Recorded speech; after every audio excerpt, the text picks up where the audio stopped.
As the Money Burns is an original podcast by Nikki Woodard. Based on historical research, this is a deep exploration into what happened to a set of actual heirs and heiresses to some of America's most famous fortunes when the Great Depression hits. Each episode has 3 primary sections. Section 1 is a narrative story. Section 2 goes deeper into the historical facts. Section 3 focuses on contemporary, emotional, and personal connections. Story recap. Prince Sergio Belinsky gives up his royal title for American citizenship, while Prince Alexis Divani's in-law, Sert, paints murals for the new Waldorf Astoria Hotel. Now back to As the Money Burns. Big shot. Money can lead to dangerous outcomes. A generous gift one year leads to a triple homicide decades later.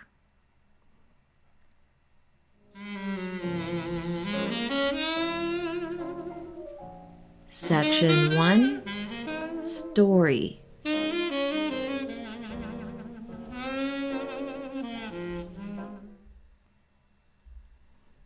Thursday, October 12th, 1978, Palm Springs, California.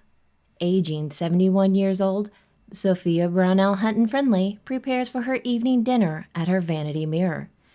She smooths out her still beautiful copper red hair as she touches up her makeup. She slips on gold shoes to match her glittering gown. Fancy and dolled up, it is hard to imagine that this will be a dinner for 2 at home. Her husband, 74 years old, Ed Friendly, too dressed up in evening attire, mixes himself a stiff drink at the bar as he watches the news. Their maid, 67 years old, Frances Williams, finishes setting the dining table with the finest crystal and silver, including slender fish knives, then returns to the kitchen to check on the plates that remain heated in the oven at a low temperature. As the sun sets, the doorbell rings and Sophia opens the door to politely speak with a stranger. A .45 caliber pistol emerges from the stranger. Sophia flees down the hallway to escape. The stranger follows and shoots her in the back of the head. The killer heads to the kitchen. In front of the refrigerator, the maid Frances turns and falls to her knees as the pistol presses against her forehead. He fires a shot and she crumples to the ground. Only yards away, Ed, nearly deaf, does not hear all the commotion with the television blaring. The killer now enters the living room and shoots Ed in the chest. The blunt impact throws Ed against the bookcases as his blood splatters onto the Venetian blinds. Then the killer steps closer and fires a shot into Ed's head for good measure. Other items are tossed about, but nothing is taken. Even an open wallet with $400 is left in plain sight. Before the killer exits, he grabs a few hats off the rack and covers Sophia's head with a gray fedora, then exits into the dusk. Friday, October 13th, 1978. At 7:30 a.m., the pool maintenance man begins his regular cleaning routine when he notices a body laying in blood from the kitchen window. He drops his net and runs to find a phone at a neighbor's house. Quickly, the pink Mediterranean-style home is full of police scouring the place. The grisly scene with multiple bodies found throughout. Inside the warming oven, the fish dinners have burned to a crisp. The police fan out over a 3-block grid looking for the weapon. No luck. Back in May, the home was burglared, but no suspects emerged then. In a vacation town, few neighbors remain year-round. Even fewer pay attention to others, and most stay in their secluded, quiet routines. The only perpetual problem is the raccoons continuously rifling through the Friendly's trash. No one heard any shots, nor suspected any foul play. First, Ed Friendly's background is searched for suspects. Ed has connections with real estate, finance, and horse racing. He was an executive of one racetrack that had burned down in 1964. Ed Friendly, too, has complicated relations within his own family. He is in an argument with his son Tony, and his daughter, television producer Suzanne Friendly, admits most of her family saw her father as a black sheep. Then other mysteries start unraveling. Ed Friendly's leads run dry. Nothing ties back to him. However, his wife Sophia is another matter. Across the desert and over in Santa Barbara, another man is confined to a bed, drawing close to his last breaths of life. That ailing man is Curtis Hutton, Sophia's ex-husband of 24 years and paternal cousin to Barbara Hutton. 2 weeks later, October 26, 1978, Santa Barbara, California, Curtis Hutton dies. The potential motive crystallizes in the Palm Springs investigation. There are several trust and financial matters that require much forensic accounting. A new police recruit and recent college grad with computer skills is given the duty to compile a spreadsheet. It takes him 16 hours, but oh, what it reveals. Born Sophia Brownell in 1904 San Francisco, her father is a prestigious doctor and her mother is an heiress to the Talbot fortune, based in lumber and shipping. After a grand debutante coming out in 1924, the pretty copper redhead Sophia wanted to be an actress and headed out to New York City, where at age 23, she met and married Curtis in 1927. Later, his cousin, debutante and heiress Barbara Hutton would give him $1 million trust fund as a sign of friendship and goodwill. Though Sophia came from wealth, it was no near as substantial as Curtis's relatives, the Hutton brothers and their heiress wives.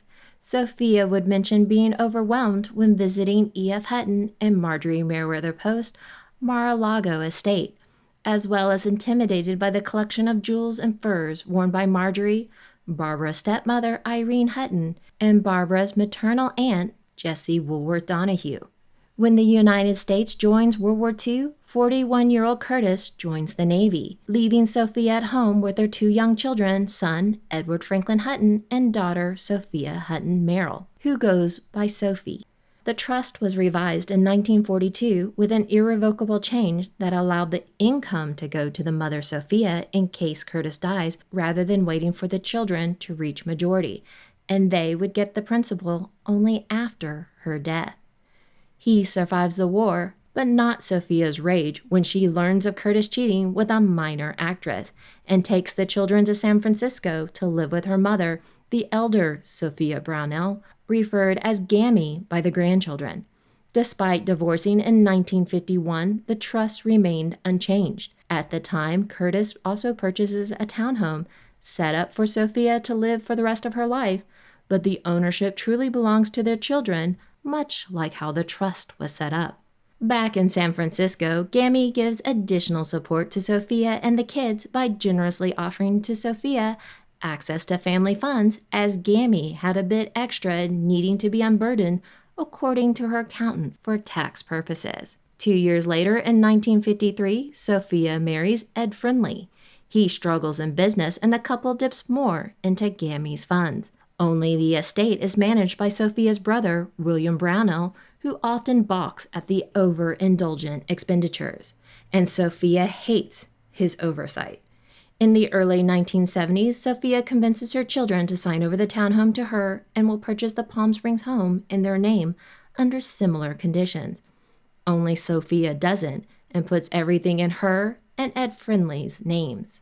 When Gammy dies in 1976, the long-ago Pope Talbot family trust remains to be split 3 ways with Sophia and her 2 siblings, yielding close to $6 million, $31 million in 2022. Only Sophia keeps the money to herself and not reimbursing or sharing with her children for the townhome. Fearing everything will get lost to Ed's gambling debts, the younger Sophie then sues her mother and stepfather, but with little luck. Furthermore, Sophia changes her will and cuts them out. Now, as Curtis nears death, with the trust reverting to Sophia, actions needed to be taken to protect their children's interests. Their eldest son, Edward Franklyn Hutton, obviously named after Curtis's uncles E.F., Edward Francis Hutton, and Franklyn Hutton, has struggled over the years.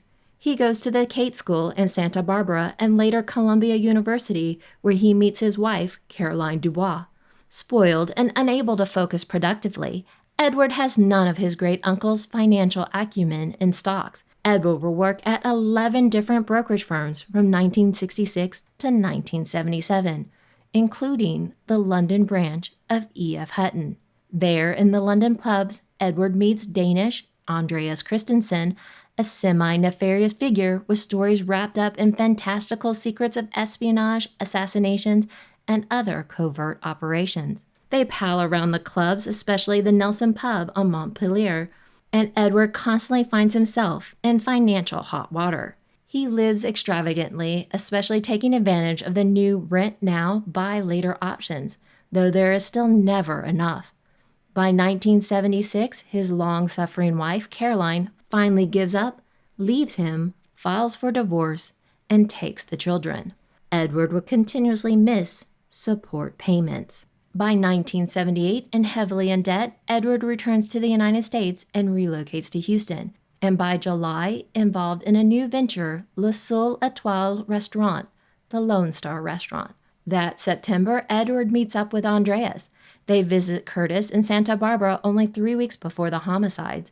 Sister Sophie is also present, caring for their ailing father, and had a cold, uncomfortable feeling about Andreas, especially as he oddly dyed his thinning blonde hair to a dark, shiny black. When detectives arrive in Houston to ask questions, Le Seul Étoile owner Henry Kelsey points the detectives towards the maitre d', David St. John, and head waiter Antonio Garrido. David proves to be a worthwhile informant. Before the murders, Edward and Andreas were asking around to find someone to help purchase a .45 gun for Andreas, an avid collector. It would be Garrido who buys the firearm at a local pawn shop. In Texas, guns had to be purchased with a valid Texas driver's license, which Edward had yet to receive, a lie later proven in the investigation. The Palm Springs police put Andreas on the Interpol watch list as he already left for Europe and is far outside California's jurisdiction. While Edward is staying with a friend in New York City, he receives a call informing him that 21-year-old David St. John is found dead in the bathtub of Edward's Houston apartment. David was house-sitting while Edward visited his kids in London. Local Houston police attributed the death to an overdose of cocaine and booze, unaware of the California murder investigation. Coincidentally, shortly thereafter, Garrido is killed by a hitchhiker in Arkansas. That murderer was caught and given a 50-year sentence. Before the investigation began, Andreas slips out of the United States, but is eventually caught abroad. In 1981, he is arrested in Copenhagen for a minor bank robbery charge that uncovers a slew of other issues. Palm Springs detectives flew to Copenhagen for interviews. The first yielded some information, as in Andreas confessed to disassembling the Garrido gun and throwing it out of a train in Europe. By the next interview, Andreas refuses any more follow-up. In Zimbabwe, he is identified as a mercenary, and a former girlfriend leads officers to a cave serving as a large hidden arsenal of weapons, including guns, grenades, and ammunition for a .45. Another mentions hearing Andreas on the phone demanding a $150,000 payment, which was overdue. While in custody, Andreas reestablishes his Danish citizenship to prevent any future extradition to anywhere that might enforce the death penalty. Andreas will be tried for the triple homicide in Danish courts. Now, with 2 witnesses dead, no weapon, no confession, and only circumstantial evidence, the trail runs cold. Edward, too, relocates to Brazil in the mid-1980s and later Mexico. The limited resources of Riverside County halt further investigation, especially with 2 extraditions needed. Palm Springs is a wealthy enclave inside a much larger, more blue-collar area. There is a later attempt to revive investigation in 2006 with new technology, only to have a later 2010 political change thwart further efforts. As of today, the case remains officially unsolved, but the speculation points in a very clear direction towards Edward Hutton and Andreas Christensen.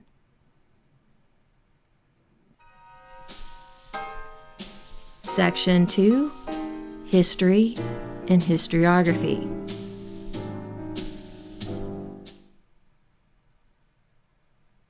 One of the most popular questions I get when I mention my podcast, are there any deaths or murders related to any of the main fortunes?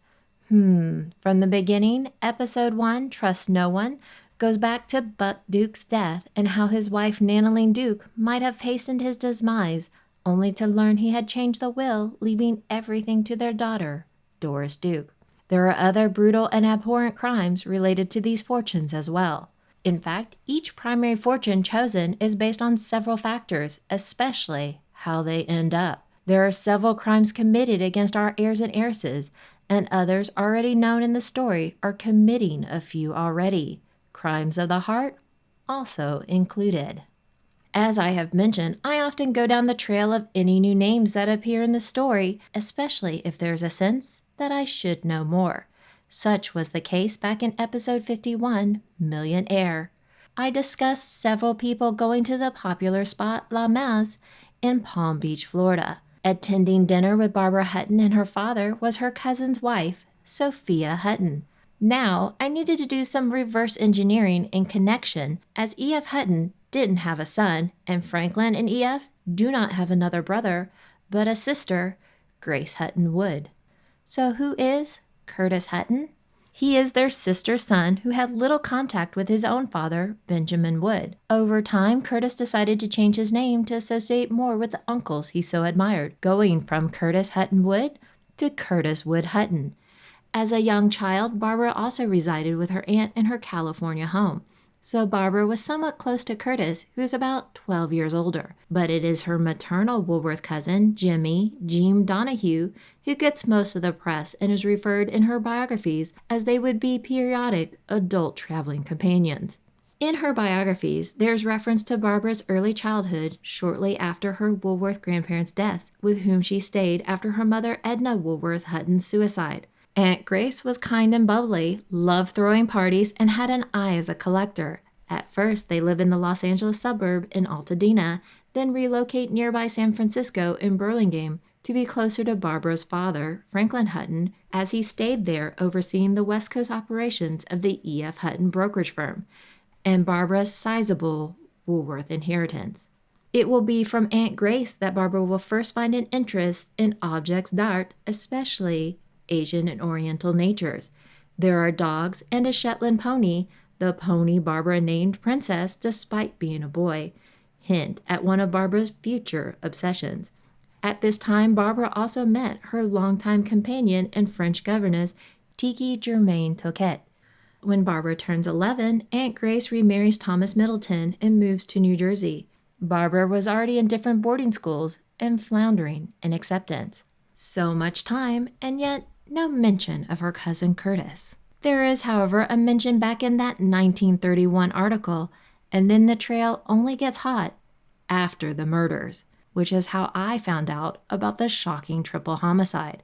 After Curtis Hutton dies on October 26, 1978, the trust from Barbara Hutton, estimated at $1.3 million, roughly $6 million in 2022, is split between his children, Sophie and Edward. From their mother, the adult children also inherit another trust for the Pacific Northwest Lumber Empire set up by Frederick Talbot long ago in the mid-1800s. And Sophia's later will could not modify or change that older family trust. In the mid-80s, Edward would receive $96,000 yearly from that alone, roughly $260,000 in 2022. Longtime San Francisco Chronicle reporter Michael Taylor covers the case most extensively in 1981. Then, in 1995, follows up with a San Francisco Examiner article, and still later in 2006 contacts the Palm Springs new district attorney, which leads to a reopening of the case. New forensic technology on ballistics with partial fingerprints could be used. Only a failed 2010 re-election results, in the case once again being dismissed by yet another new district attorney. Overall, it is a winding tale of money, greed, and family disputes. With all the repetitive names, I'm sure you can see why I'm careful to utilize other nicknames or middle names for certain larger, overarching characters for the series.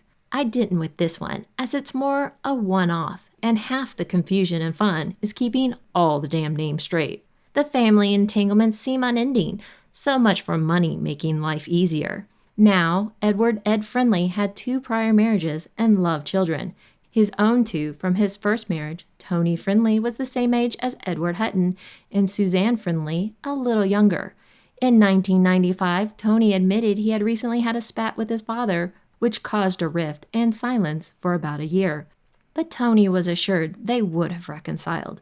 A successful television producer, Suzanne Friendly would be the first and only family member to arrive on the scene the day of discovery after learning of the crime on a television set in nearby Los Angeles, about a little over an hour to 2 hours drive, depending on traffic. She, too, misses her father decades later. Sophia's side is a lot more convoluted. Her brother, William Brownell, tells a lot of bad blood between his sister and her children. She was never maternal and very materialistic and spoiled. Her own daughter Sophie was suing before the murders for how Sophia manipulated them several times out of money. Then there is Edward Hutton, very entitled and leaving destruction in his wake. When his own son Teddy Hutton commits suicide in 1986, Edward refuses to send any money to his ex-wife for funeral expenses. His daughter, Virginia Jenny Hutton, also gave up hope of any contact, though her mother Caroline made a few more efforts, even as referenced as late as 2006. What is more damning is a letter written by Curtis in December 1976, almost 2 years before the murders and death. Curtis admonishes his son. "Dear Edward, this is probably one of the hardest letters I've ever had to write to you. You, as my son, I love very much, but as a man, I cannot say you have amounted to much. Nearly 38 years old and no steady job, with certainly no future to look forward to. Take a look at your own life. What have you accomplished in these past years? You have squandered money trying to be and live like a big shot. You must change your ways and improve your standard of living if you expect any inheritance from me. You must demonstrate your ability to be a good father and one that can be relied upon to contribute to the financial welfare of your children. With love and good luck, my son." Surprisingly, money doesn't solve all problems. In fact, in large amounts, it can create a lot more.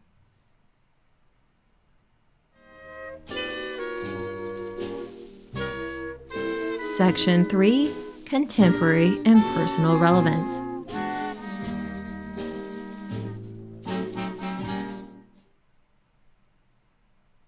While developing this series, I have been continually asked about any crimes, especially murder, involved. I stumbled across this in last spring, 2022. But it is by far from the only legal crime and other abuse linked to these fortunes. There are quite a few, in fact, which is why I have spent so much time developing these stories. It is also a prescient forewarning. We often envy those we think have wealthy lives and might consider large inheritances like winning the lottery. It's all good, right? Why wouldn't we have a little envy over such good fortune? But that isn't necessarily the case. Trauma might lead to the fortune, and trauma will come with those who then try to take it away. As the Great Depression magnifies both greed and desperation, our heirs and heiresses will become primary targets. Next spring, the Lindbergh kidnapping will work its way into the story and its impact on several already known characters. While the stories might be interesting, history does provide important lessons. The pandemic definitely kicked off a set of scams and thefts, and those are going to increase with future instability caused by more financial and economic hard times on the horizon. It's going to be a cold, dark winter in many ways. Recently, as in between these last 2 episodes, I became a target of identity theft. My new driver's license, the one to be protected against this stuff, was intercepted via mail, then used to attempt in person at getting a credit card at a Big Lot store. Yeah, that place in commercials, to which I have no idea where an actual store is. Well, until now. I learned after receiving a notice from the financial institution regarding the decline a week later. I'm not rich and definitely have been struggling these last few years, but even I was a victim. A pain, yet far better than my high school experience of being carjacked. As I alerted other friends, my longtime friend and former classmate replied from New England. Her credit card, too, had just been stolen, and within a very short period, that person spent thousands at a resort and the Museum of Sex. Isn't it great when someone wants to live well off of you? Please be careful and reconsider your financial and identity security measures. Hopefully, I was lucky in catching this incident early, but this is only the beginning of more similar crimes in our present. I hope you stay safe and well by all means and endeavors. Good news, my 2 webinars on the Waldorf Astoria hotels are returning to the New York Venture Club in 2022. Part 1 on Thursday, December 1st, 2022, and Part 2 on Thursday, December 8th, 2022 at 8 p.m. Eastern and 5 p.m. Pacific. Web links will soon be available at www.nyadventureclub.com and the news and events section at asthemoneyburns.com. If you enjoy As the Money Burns, then please share, like, and subscribe.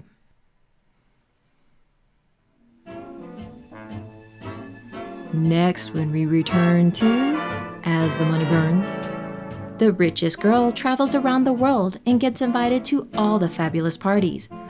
So with such a glamorous life, why does she seem perpetually unhappy? Until then. As the Money Burns is an original podcast written, produced, and voiced by Nikki Woodard based on historical research. Archival music has been provided by Past Perfect Vintage Music. Check out their website at www.pastperfect.com.